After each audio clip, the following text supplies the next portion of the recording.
Well, we have been talking a lot about these travel delays and cancellations at airports nationwide, but there's a new discussion emerging concerning that taxpayer bailout money that was meant to prevent travel chaos during the pandemic.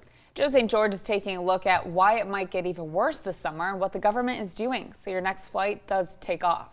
The biggest issues with flying right now in the United States has nothing to do with the physical landing of the aircraft. The biggest issue involves showing up at the airport with your luggage and trying to avoid the dreaded canceled flight. Unfortunately, that's happening more and more at airports all across the U.S. Let's start with this past weekend. To be fair, it wasn't as bad as some predicted. 1.8% of all flights in the U.S. were canceled over the July 4th holiday, but 21% of flights were delayed. That's 1 in every 5 flights. So far, 2022 has seen more flight cancellations than all of last year.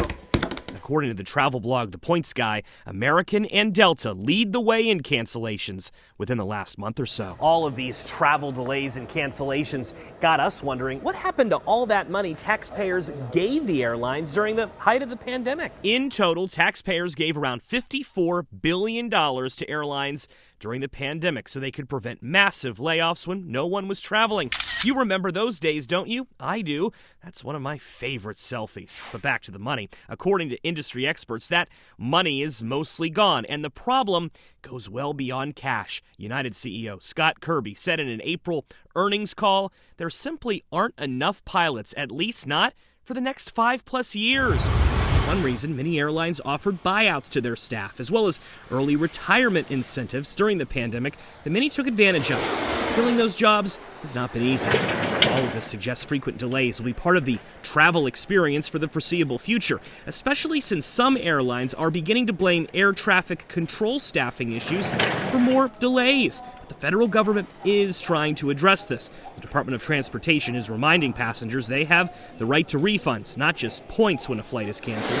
The FAA is also working to better handle crowded airspace in states like Florida and New York to keep flights on time. Not to mention, some planes are flying lower to stay on schedule during weather events, even if that means using more fuel. For many lawmakers, though, it's not enough. Senator Bernie Sanders tweeting out recently, it's time for Secretary Pete to fine airlines $55,000 per passenger for every flight cancellation they know can't be fully staffed. In Washington, I'm Joe St. George.